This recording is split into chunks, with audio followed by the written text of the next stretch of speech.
আসসালামু আলাইকুম প্রিয় শিক্ষার্থী বন্ধুরা, কেমন আছো তোমরা? আশা করি সবাই ভালো আছো। আজ আমি হাজির হলাম অষ্টম শ্রেণীর অধ্যায় 3-এর একটি গুরুত্বপূর্ণ বিষয় নিয়ে, সেটা হচ্ছে পরিমাপ অর্থাৎ মেজারমেন্ট। এই ভিডিওতে আমি তোমাদের আজ শেখাবো পরিমাপের যে সূত্রগুলো আছে সেই সূত্রগুলো, এবং পর্যায়ক্রমে অন্যান্য ভিডিওর মাধ্যমে এই অধ্যায়ের যতগুলো গাণিতিক সমস্যা রয়েছে সকল গাণিতিক সমস্যার সমাধান আমি তোমাদেরকে করে দিব। প্রথমে আমরা শুরু করি সূত্রের শুরুতেই আমি বোর্ডে একটি আয়তাকার ক্ষেত্রফল নির্ণয়ের জন্য আমি একটি আয়তক্ষেত্র অঙ্কন করলাম। ধরি এই আয়তক্ষেত্রের দৈর্ঘ্য হচ্ছে এ। যেহেতু আমরা জানি আয়তক্ষেত্রের বিপরীত বাহুগুলো দৈর্ঘ্য সমান এবং সমান্তরাল, তাই এই বাহুটা যদি এ হয় এই বাহুটা হবে এ।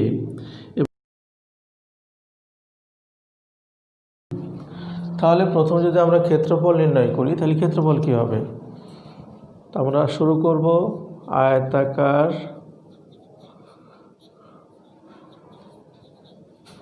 ক্ষেত্রের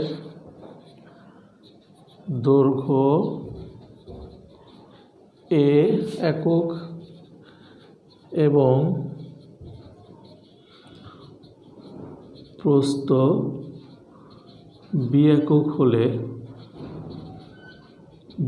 হলে নাম্বার 1 ক্ষেত্রফল কি, মানে আয়তাকার ক্ষেত্রের ক্ষেত্রফল।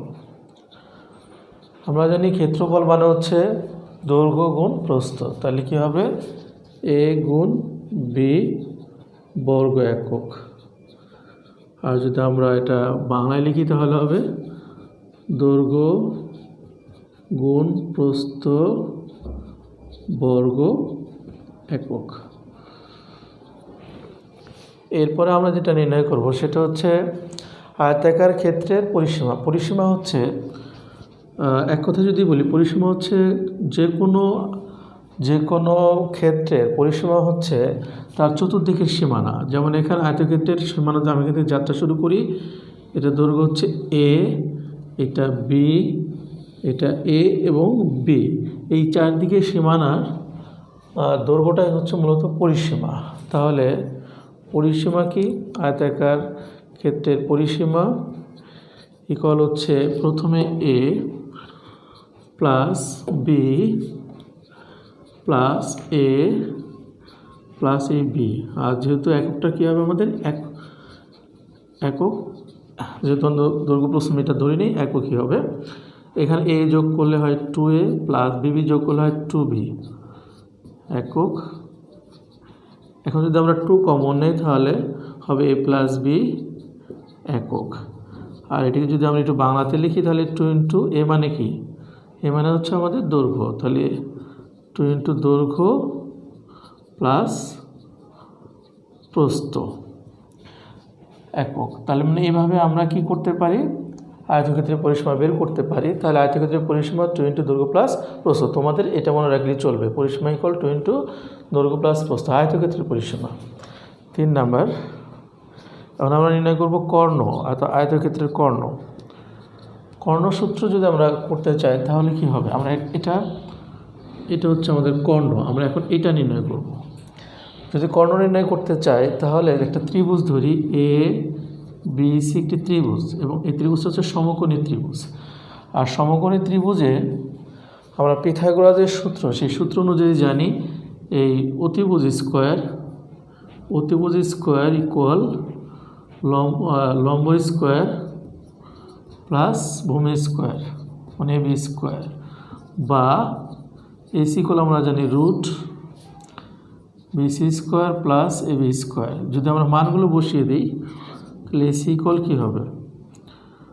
রুট বিসি মানে হচ্ছে B square plus a square. আর কর্ণ এসিকে যদি আমরা ডি ধরেছিলাম, ডি ইকুয়াল হবে root a square plus B square. তাহলে আয়তক্ষেত্রের কর্ণকে যদি আমরা ডি ধরি, আর ডি হবে রুট কি, ডি হবে লম্ব স্কোয়ার যোগ ভূমি স্কোয়ার, অর্থাৎ যেটা আমি দেখাইলাম যে অতিভুজ স্কোয়ার মানে এসি স্কোয়ার ইকুয়াল লম্ব স্কোয়ার যোগ ভূমি স্কোয়ার। তাহলে এসি স্কোয়ারে রুট করলাম, স্কোয়ারটা রুট করে দিলাম, AC square plus AB square. বিসির মান হচ্ছে আমাদের b square plus a square, root a square plus B square. তাহলে আমরা কর্ণ ডি ইকুয়াল পেলাম root a square plus B square একক। আর এটাকে যদি আমি একটু বাংলায় লিখি তাহলে পাবো রুট দৈর্ঘ্য স্কোয়ার প্লাস প্রস্থ স্কোয়ার। তার মানে আয়তক্ষেত্রের কর্ণের সূত্র হচ্ছে রুট দৈর্ঘ্য স্কোয়ার প্লাস প্রস্থ স্কোয়ার। এরপর আমরা শিখব কীভাবে বর্গক্ষেত্রের ক্ষেত্রফল, পরিসীমা এবং কর্ণ নির্ণয় করা যায়। এর জন্য আমি এখানে লিখে নিচ্ছি বর্গের এক বাহুর দৈর্ঘ্য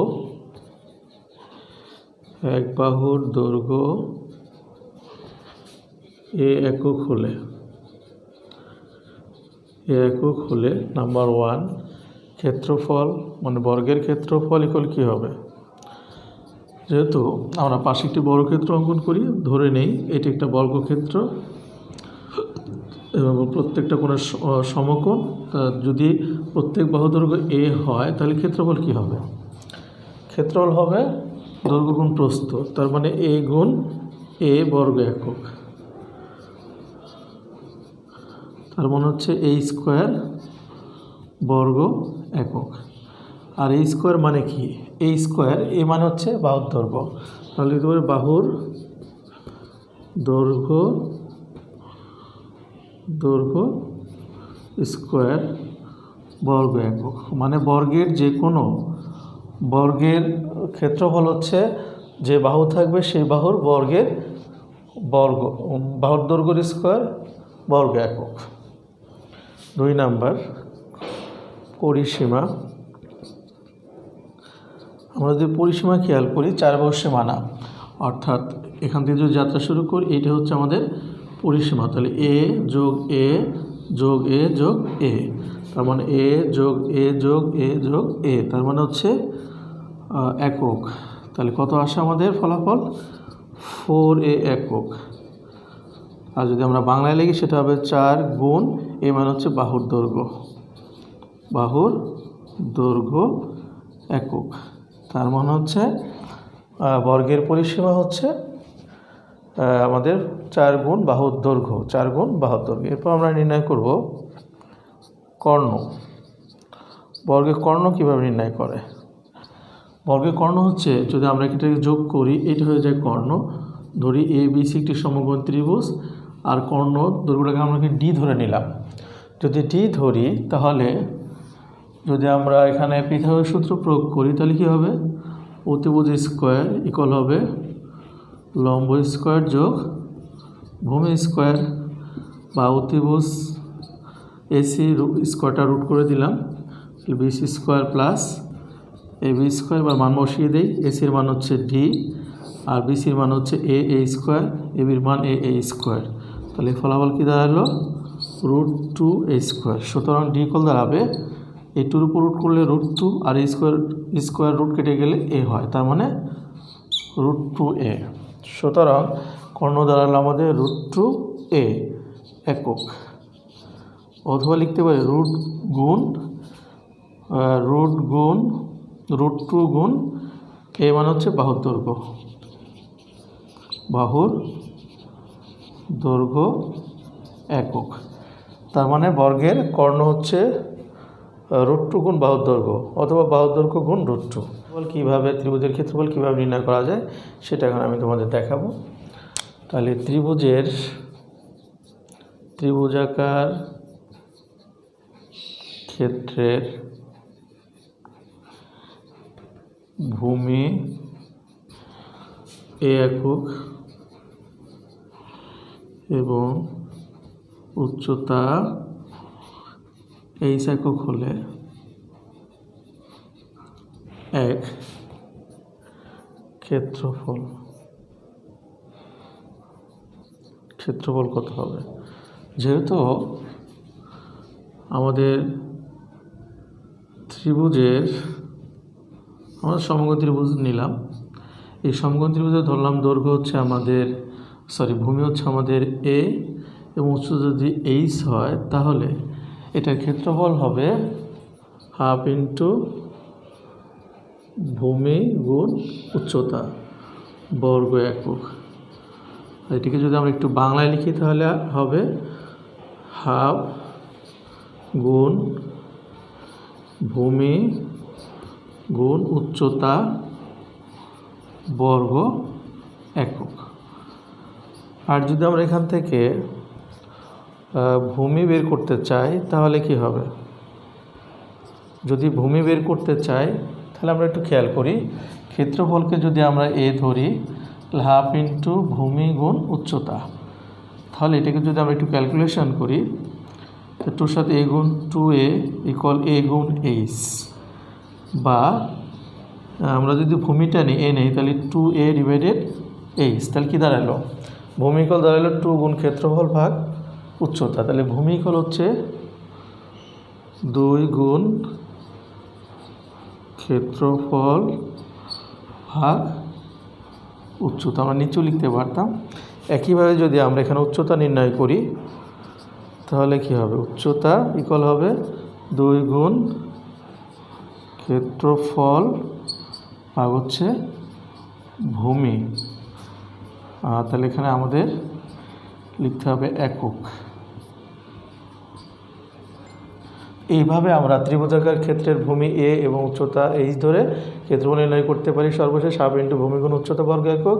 ভূমি ইকুয়াল হচ্ছে 2 গুণ ক্ষেত্রফল ভাগ উচ্চতা একক, এবং উচ্চতা ইকুয়াল 2 গুণ ক্ষেত্রফল ভাগ ভূমি একক। ধরি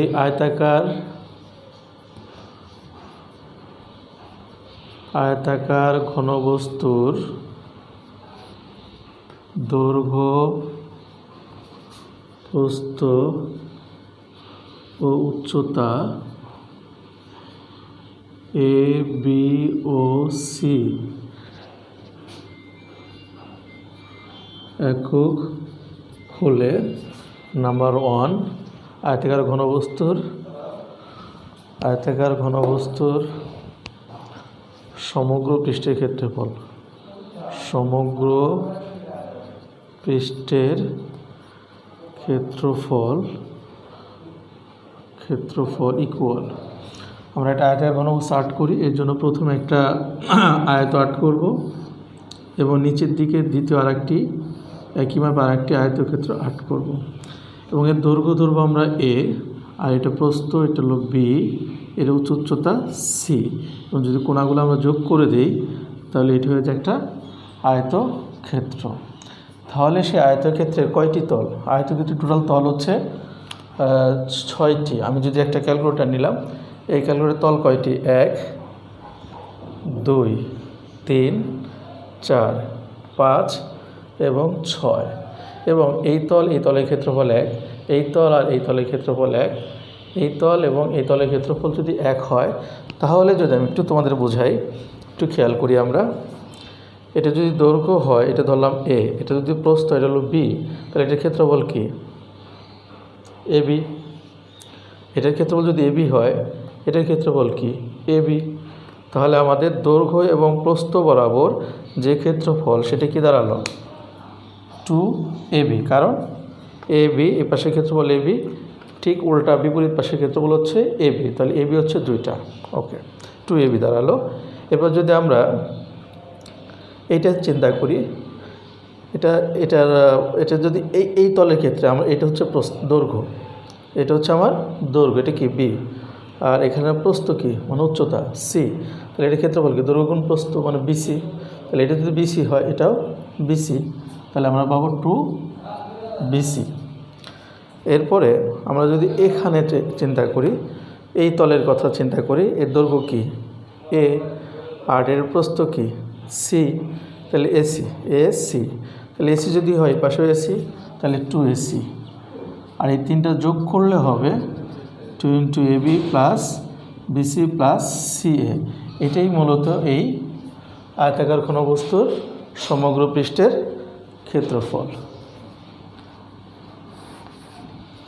তাহলে আমরা যদি এখানে একটু খেয়াল করি, এটা দৈর্ঘ্য যদি এ হয়, এটা হলো প্রস্থ বি, তাহলে এই তলের ক্ষেত্রফল কি? এই তলের ক্ষেত্রফল হচ্ছে এবি, এবং তল আরেকটা বিপরীত পাশে আছে, তাহলে 2ab। যদি আমরা এইটুকু আসি, তাহলে এটা এই তলের ক্ষেত্রফল কি? বিসি, বি এবং সি, এবং বিসি এই পাশেও আছে, এই পাশে, তাহলে 2bc। এবার যদি আমরা নিচের তলটা, একদম নিচের তলটা বিবেচনা করি, তাহলে দৈর্ঘ্য হচ্ছে এ, প্রস্থ কি? সি, তাহলে 2ca, তাহলে টোটাল ক্ষেত্রফল হবে, সমগ্র পৃষ্ঠের ক্ষেত্রফল হবে 2ab plus 2bc plus 2ca বর্গ একক। তার মানে 2 কমন নিলে 2 into ab plus BC plus ca বর্গ একক। আর বিষয়টা যদি আমরা বাংলা বোঝার চেষ্টা করি তাহলে 2 ইন্টু দৈর্ঘ্য গুণ প্রস্থ প্লাস প্রস্থ গুণ উচ্চতা প্লাস উচ্চতা গুণ দৈর্ঘ্য। বাংলায় একটু জটিলতা আসবে, তাই আমি এটা পরিহার করলাম। এরপরে যদি আমরা চিন্তা করি এই আয়তাকার ঘনবস্তুর আয়তন, আয়তন মানে হচ্ছে ক্ষেত্রফল যেমন হয় দৈর্ঘ্য গুণ প্রস্থ, ঠিক আয়তনে হবে দৈর্ঘ্য গুণ প্রস্থ গুণ উচ্চতা, আর একক হবে ঘন একক।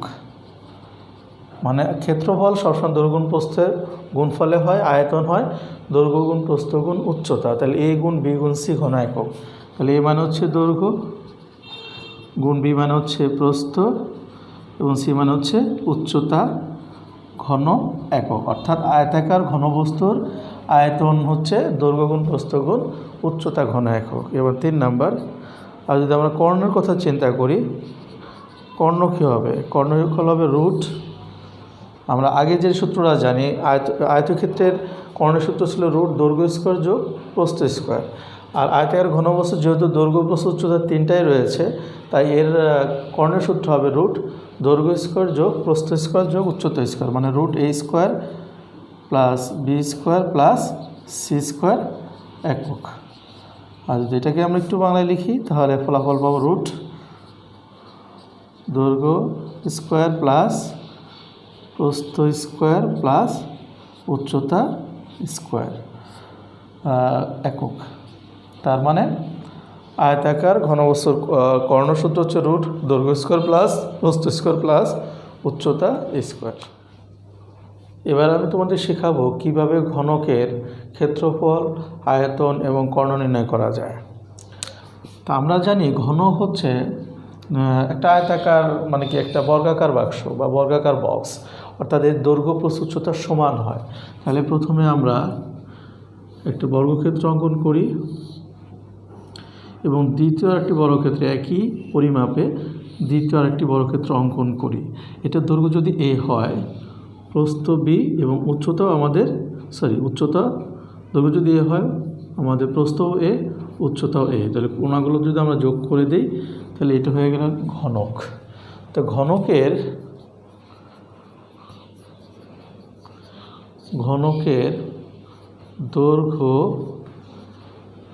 দৈর্ঘ্য ইকুয়াল কি? প্রস্থ ইকুয়াল উচ্চতা, তো সেম উচ্চতা ইকুয়াল এ একক হলে এই ঘনকের সমগ্র পৃষ্ঠের ক্ষেত্রফল কি? সমগ্র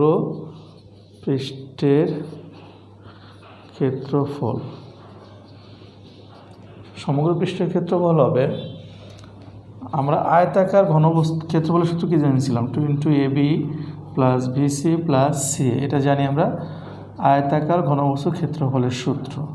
এখানে যদি আমরা মান বসাই, যেহেতু এখানে দৈর্ঘ্য প্রস্থ উচ্চতা সমান, তার মানে a equal b equal c equal a, মানে সবগুলো হচ্ছে এ। দৈর্ঘ্য যদি এ হয়, প্রস্থ যদি বি হয়, উচ্চতা সি, সবগুলো হচ্ছে আমাদের এ। তার মানে এ ঠিক থাকবে, বির জায়গায় আমরা এ লিখতে পারি, বির জায়গায় এ লিখতে পারি, সির জায়গায় লিখতে পারি, সির জায়গায় এ ইন্টু এ বর্গ একক। 2 into a square plus a square বর্গ একক, মানে 2 গুণ 3a স্কোয়ার বর্গ একক, মানে 6a স্কোয়ার। তার মানে হচ্ছে সমগ্র পৃষ্ঠের ক্ষেত্রফল যদি আমরা কল্পনা করি বা চিন্তা করি, এটার ক্ষেত্রফল কি? দৈর্ঘ্য গুণ প্রস্থ, মানে a স্কোয়ার। এটার ক্ষেত্রফল কি? তাহলে a স্কোয়ার কয়টা আছে এরকম? a স্কোয়ার এই পৃষ্ঠের ক্ষেত্রফল a স্কোয়ার, তাহলে বিপরীত আরেকটা পৃষ্ঠ আছে, তাহলে হবে 2a স্কোয়ার প্লাস, এটা যদি আমরা চিন্তা করি, এটার দৈর্ঘ্য প্রস্থ a, তাহলে a স্কোয়ার, এরকম পৃষ্ঠ আরেকটা এখানে রয়েছে, তাহলে 2a স্কোয়ার প্লাস, এখন যদি আমরা নিচের তলটা চিন্তা করি, এর দৈর্ঘ্য a, প্রস্থ কি a, তাহলে ক্ষেত্রফল কি a স্কোয়ার এবং উপরের তলটাও a স্কোয়ার, তাহলে 2a স্কোয়ার বর্গ একক। তার মানে হচ্ছে 6a স্কোয়ার বর্গ একক। আর যদি আমরা বাংলায় লেখার চেষ্টা করি, 6 গুণ বাহুর দৈর্ঘ্যের স্কোয়ার বর্গ একক। তার মানে ঘনকের বাহুর দৈর্ঘ্য যদি আমাদের জানা থাকে তাহলে সমগ্র পৃষ্ঠের ক্ষেত্রফল 6a স্কোয়ার মানে 6 গুণ বাহুর দৈর্ঘ্য স্কোয়ার 2। এখন যদি আমরা আয়তনের চিন্তা করি, ঘনকের আয়তন কি? আমরা আয়তনের সূত্র কি জানি? দৈর্ঘ্য গুণ প্রস্থ গুণ উচ্চতা। দৈর্ঘ্য গুণ, তাহলে দৈর্ঘ্য এ, প্রস্থ এ, উচ্চতাও এ, ঘন একক। তার মানে হচ্ছে কি a কিউব ঘন একক। তার মানে হচ্ছে বাংলায় লিখলে বাহুর দৈর্ঘ্যর কিউব ঘন একক। এখন যদি আমরা চিন্তা করি যে এটা 2, আমরা যদি চিন্তা করি যে ঘনকের কর্ণ কি? ঘনকের কর্ণের কমন সূত্র হচ্ছে রুট দৈর্ঘ্য স্কোয়ার যোগ প্রস্থ স্কোয়ার যোগ উচ্চতা স্কোয়ার। দৈর্ঘ্য কি? এ, দৈর্ঘ্য স্কোয়ার যোগ প্রস্থ স্কোয়ার প্লাস উচ্চতা স্কোয়ার। তার মানে রুট, যদি আমরা এটা বাংলায় লিখতাম তাহলে আরও সুবিধা হতো, অর্থাৎ কর্ণ হচ্ছে রুট দৈর্ঘ্য স্কোয়ার প্লাস প্রস্থ স্কোয়ার প্লাস উচ্চতা স্কোয়ার একক। এখন আমাদের এখানে দৈর্ঘ্য কি? ঘনকের দৈর্ঘ্য এ, তাহলে এ স্কোয়ার, প্রস্থ এ, এ স্কোয়ার, উচ্চতা এ, তাহলে এ স্কোয়ার একক। তার মানে রুট 3a স্কোয়ার মানে রুট 3a অথবা a রুট 3। তাহলে আমরা যদি বাংলায় লিখি তাহলে কি হবে? বাহুর দৈর্ঘ্য গুণ রুট 3। তাহলে এটা হচ্ছে আমাদের ঘনকের কর্ণের সূত্র, বাহুর দৈর্ঘ্য গুণ রুট 3। আমি এখন তোমাদের যে বিষয়টি শেখাবো সেটা হচ্ছে একটা রুমের আমরা জানি একটা রুমের দৈর্ঘ্য প্রস্থ উচ্চতা থাকে এবং থাকে হচ্ছে দেওয়ালের পুরুত্ব। যদি এই দৈর্ঘ্য প্রস্থ এবং উচ্চতা এবং পুরুত্বের মান দেওয়া থাকে তাহলে ওই রুমের যে টোটাল আয়তন কীভাবে নির্ণয় করে সেটা আমি তোমাদের শেখাবো। আর এই আয়তন নির্ণয় করার আগে আমাদের দৈর্ঘ্য বরাবর দুটি দেওয়ালের প্রথমে আয়তন নির্ণয় করতে হবে এবং প্রস্থ বরাবর দুটি দেওয়ালের আয়তন নির্ণয় করতে হবে, এবং এই দুটি দেওয়ালের দৈর্ঘ্য বরাবর দুটি দেওয়ালের আয়তন এবং প্রস্থ বরাবর দুটি দেওয়ালের আয়তন যোগ করলে আমরা মোট রুমের আয়তন নির্ণয় করতে পারব। আর এর জন্য আমি বোর্ডে একটি আয়তাকার ঘনবস্তুর চিত্র অঙ্কন করে নিলাম বা নিচ্ছি। আর সেখানে এইটা হচ্ছে আমাদের দৈর্ঘ্য, আমি একটু মোটা করে দিলাম। এটা হচ্ছে দৈর্ঘ্য এ, এটা যদি আমরা প্রস্থ ধরি এইটা হচ্ছে ধরি বি, আর এটা হচ্ছে আমাদের উচ্চতা, এটা ধরলাম আমরা সি, আর এটা হচ্ছে আমাদের পুরুত্ব, এটা ধরলাম আমরা ডি। যদি ধরি তাহলে আমাদের তাহলে 4টা বিষয়। তাহলে আয়তাকার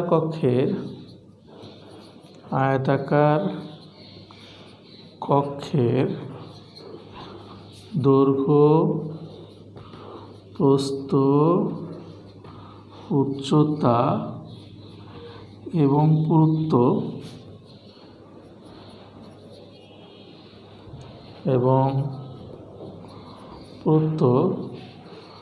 যথাক্রমে এ, বি, সি এবং ডি একক হলে নাম্বার 1, দৈর্ঘ্য বরাবর দুটি দেওয়ালের আয়তন কি হবে? দুটি দেওয়ালের আয়তন হবে দৈর্ঘ্য গুণ 2 গুণ পুরুত্ব গুণ উচ্চতা মানে সি গুণ আবার পুরুত্ব গুণ দুটি দেওয়াল, তাই 2 ঘন একক। তার মানে দৈর্ঘ্য যোগ 2 গুণ পুরুত্ব গুণ হচ্ছে উচ্চতা গুণ হচ্ছে পুরুত্ব গুণ হচ্ছে 2। তার মানে যদি আমরা বাংলায় লিখি তাহলে হবে দৈর্ঘ্য প্লাস 2 গুণ পুরুত্ব গুণ উচ্চতা গুণ পুরুত্ব গুণ দুটি দেওয়াল, তাই 2 দ্বারা গুণ ঘন একক।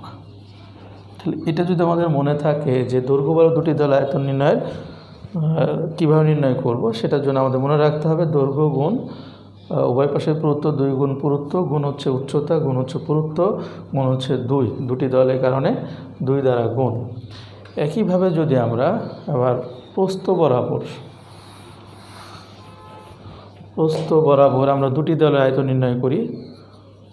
প্রস্থ বরাবর দুটি দলের আয়তন ইকুয়াল হচ্ছে প্রস্থ গুণ হচ্ছে উচ্চতা গুণ হচ্ছে পুরুত্ব গুণ হচ্ছে দুটি দেওয়ালের জন্য 2 ঘন একক। এটা খুব সহজ, তবে এখানে দৈর্ঘ্য আসবে না, তাহলে প্রথমে আসবে প্রস্থ, বাংলায় লিখলে প্রস্থ গুণ উচ্চতা গুণ হচ্ছে পুরুত্ব এবং গুণ হবে 2 ঘন একক।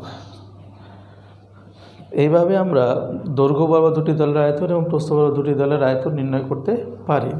আর মোট যে আয়তন হবে সেটা হবে দৈর্ঘ্য বরাবর দুটি দলের আয়তন এবং প্রস্থ বরাবর দুটি দলের আয়তনের সমষ্টির সমান। অষ্টম শ্রেণীর পরিমাপের যে প্রয়োজনীয় সূত্রগুলো রয়েছে সেই সূত্রগুলো আমি তোমাদের সামনে ব্যাখ্যা করলাম। আশা করি তোমাদের ভালো লাগবে। যদি ভালো লেগে থাকে তাহলে অবশ্যই আমার চ্যানেলটি সাবস্ক্রাইব করবে এবং বন্ধুদেরকে শেয়ার করবে। ধন্যবাদ সবাইকে।